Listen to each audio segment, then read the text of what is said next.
Assalamualaikum warahmatullahi wabarakatuh. Alhamdulillahi wahdah. Assalatu wassalamu ala man la nabiyya ba'dah wa ala alihi wa ashabihi wa man ittaba'a hudah. Segala puji hanya bagi Allah. Salawat dan salam semoga senantiasa Allah limpahkan, Allah curahkan kepada Rasulullah Muhammad sallallahu alaihi wasallam beserta keluarganya, para sahabatnya, dan semua umatnya yang senantiasa menjalankan petunjuk-petunjuk beliau.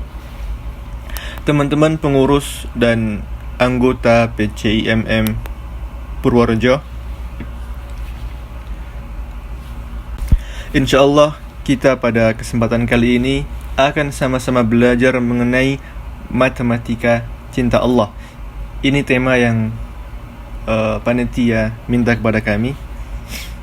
Jadi dalam tema ini insyaallah kita akan membahas 5 hal. Yang pertama, apa itu arti cinta? Kemudian yang kedua, siapa mereka para hamba Allah yang Allah cintai? Kemudian yang ketiga, rumus matematika cinta Allah. Kemudian yang keempat, apa keuntungan bagi seorang hamba yang dicintai oleh Allah? Dan yang kelima, bagaimana kita mengaplikasikan atau kaitan cinta kepada Allah dalam beribadah. Baik, teman-teman sekalian, cinta dalam Kamus Besar Bahasa Indonesia diartikan sebagai suka sekali atau benar-benar sayang. Adapun Wikipedia yang dia sok tahu, yang dia mengetahui segala sesuatu, dia mengatakan dalam konteks filosofi, cinta merupakan sifat baik yang mewarisi semua kebaikan, perasaan belas kasih, dan kasih sayang. Apa tadi dibilang? Cinta merupakan sifat baik yang mewarisi semua kebaikan. Itu Wikipedia. Adapun dalam bahasa Arab, cinta atau yang disebut dengan al-hub, Syekh Asy-Sya'rawi, Syekh Mufassir yang sudah wafat pada tahun 98, beliau mengatakan bahwa cinta itu mailu qalbil muhibbi ilal mahbub, yaitu kecondongan hati seorang pecinta kepada yang dicintainya. Ini adalah bagi makhluk, bagi manusia. Makanya Imam Syafi'i mengatakan dalam syairnya, "Lau kana shadiqan la ata'tahu innal muhibba liman yuhibbu muti'u." Seandainya dia benar-benar mencintainya, maka pasti dia akan mentaatinya. Sesungguhnya orang yang mencintai kepada orang yang dicintai, dia akan menaati. Adapun cinta bagi Allah, Syekh Asy-Sya'rawi mengartikan tawaddudul khaliqu birrahmati wal karamati 'alal makhluq, yaitu keinginan dan kemauan Allah untuk memberi rahmat, kasih sayang, dan kemuliaan kepada makhluknya. Ini cinta Allah kepada makhluk. Teman-teman sekalian,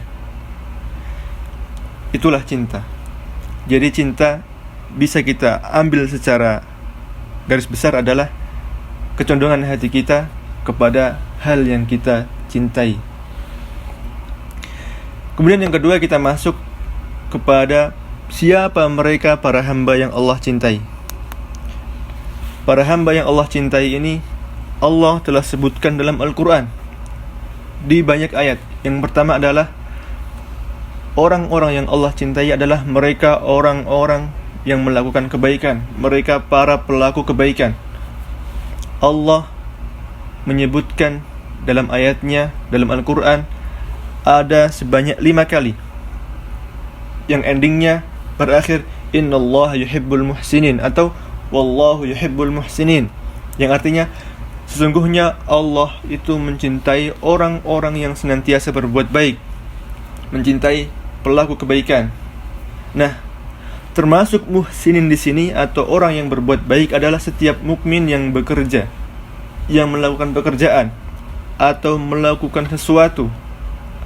Kemudian ketika melakukan sesuatu tersebut dia melakukannya dengan sempurna, dengan baik.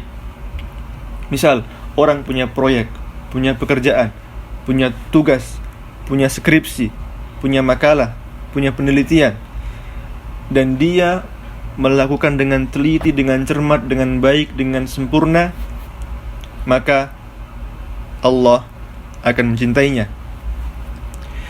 Karena di hadis disebutkan, innallaha yuhibbu idza amala ahadukum amalan ay yutqinah. Sesungguhnya Allah itu mencintai, menyukai jikalau salah seorang dari kalian mempunyai amal atau berbuat suatu kebaikan, suatu amalan, maka dia melakukannya itu dengan sempurna.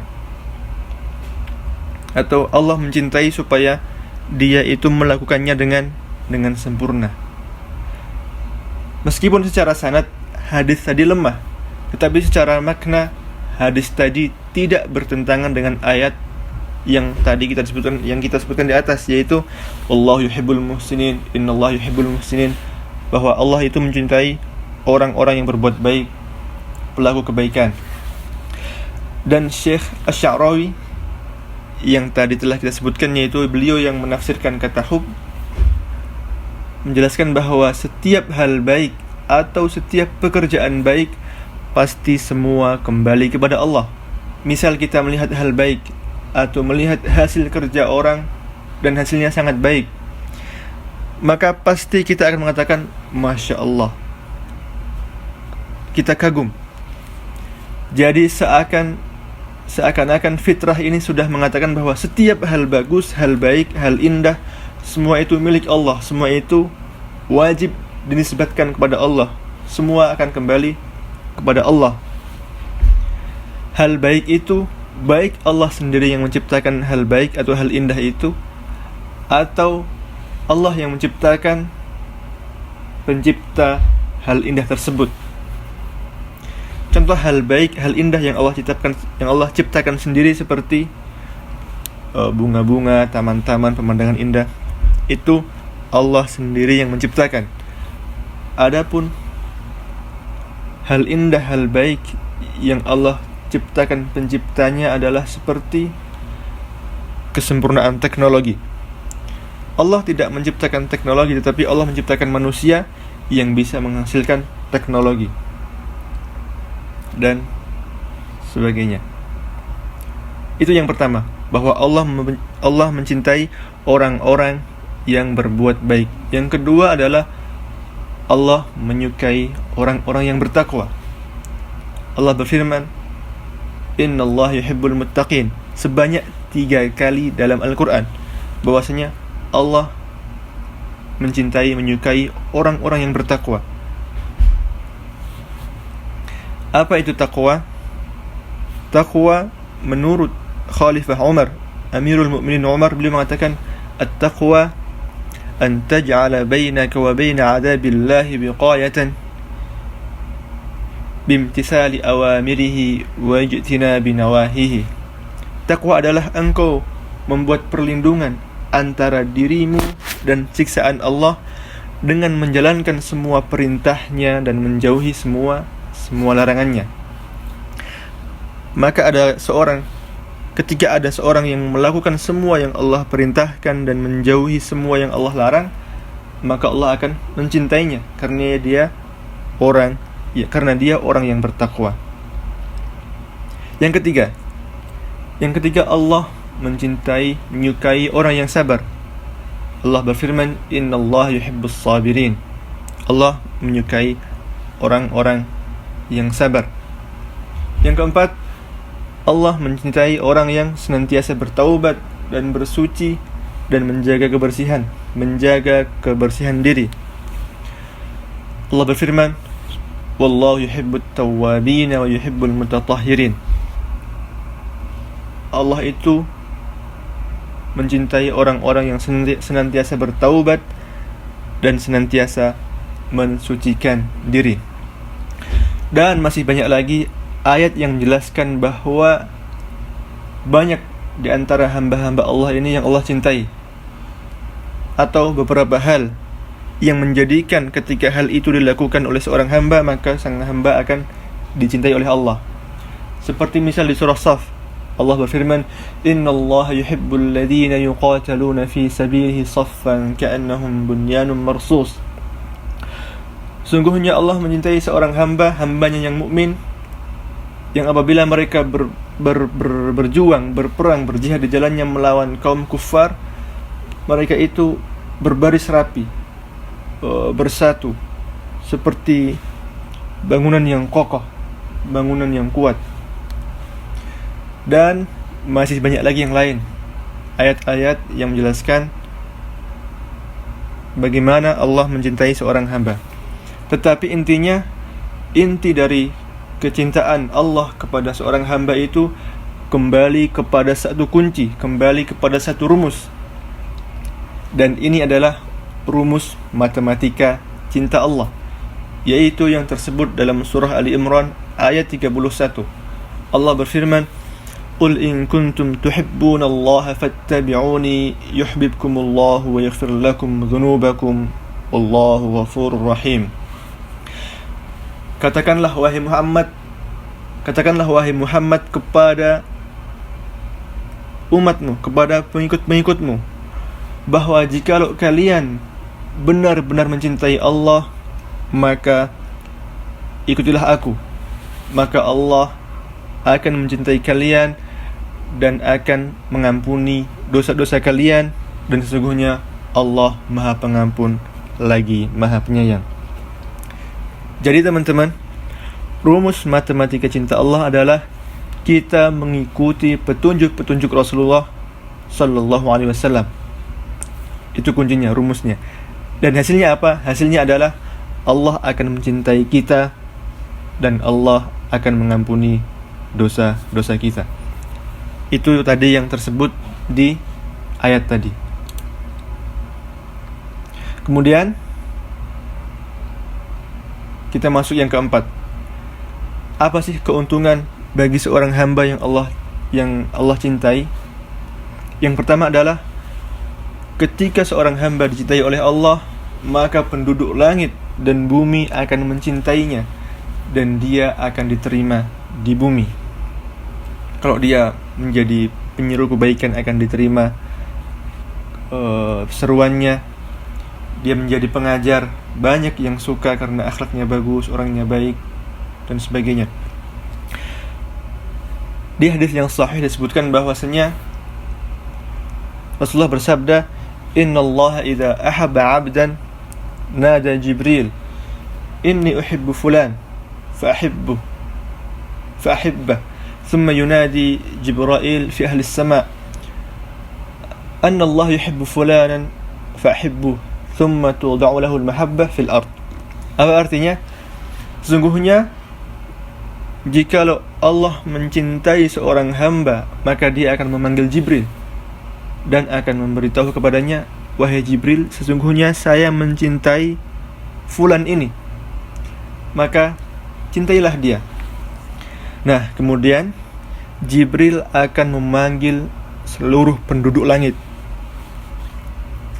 Bisa kita bayangkan, luar biasa sekali. Semua penduduk langit dipanggil oleh Jibril dan mengatakan, Allah mencintai seorang ini, Allah mencintai fulan ini, maka cintailah dia. Nah, ketika penduduk langit ini sudah mencintai si fulan, maka kecintaan kepada si fulan ini akan ditumbuhkan di bumi, akan banyak orang mencintainya, menyukainya. Maka orang-orang yang berlaku kebaikan akan mencintainya, akan mengaguminya, mendengarkan perkataannya. Adapun pelaku-pelaku pendosa, pelaku syirik, pelaku maksiat, pasti tidak akan menyukai orang-orang yang berbuat baik. Dan sebaliknya yaitu idza abghadallahu 'abdan nada Jibril innallaha yubghidu fulanan fa abghadahu fayabghadahu Jibril. Sesungguhnya kalau Allah itu membenci seorang hamba, maka dia akan memanggil Jibril dan mengatakan, "Wahai Jibril, sesungguhnya saya membenci fulan, maka bencilah dia."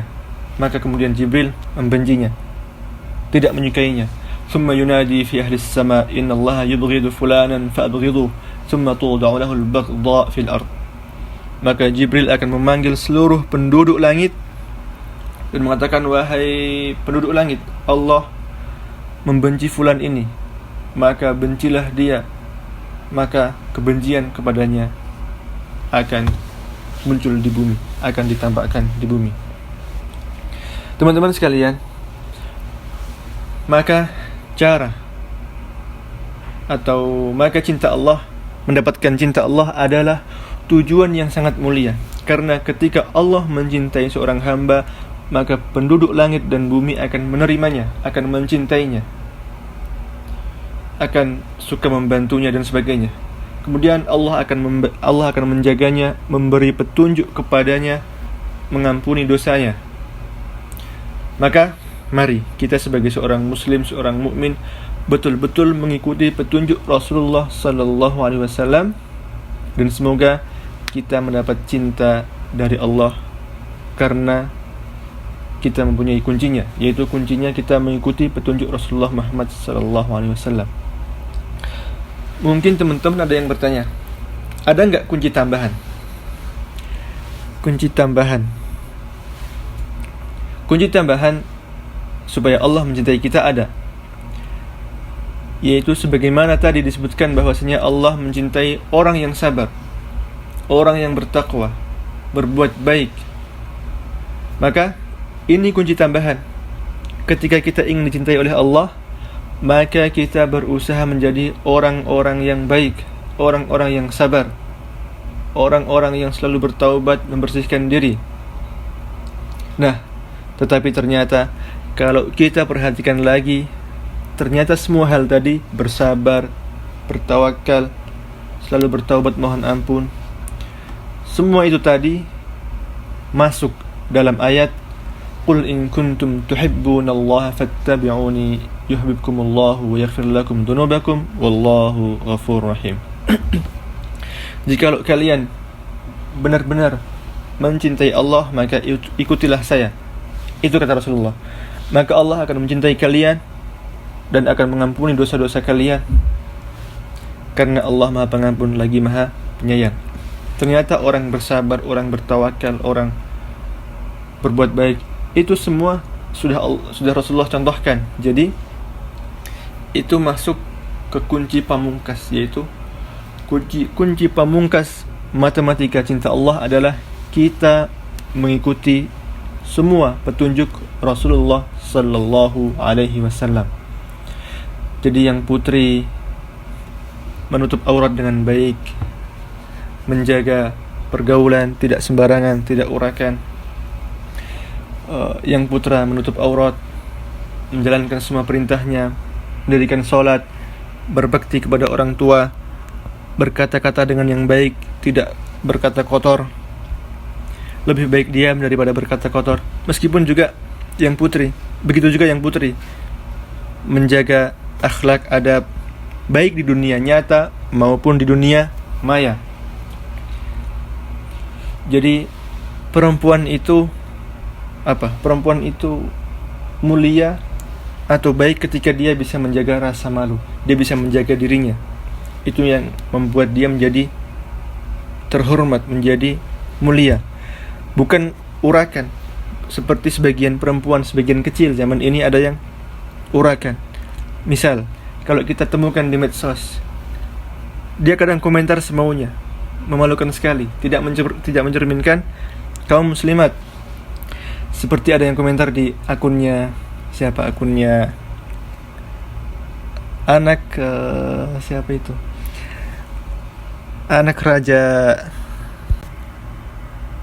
anak Raja Brunei Darussalam. Banyak yang komentar macam-macam. Ada yang tidak bisa saya sampaikan, intinya tidak mencerminkan bahwa dia seorang muslim.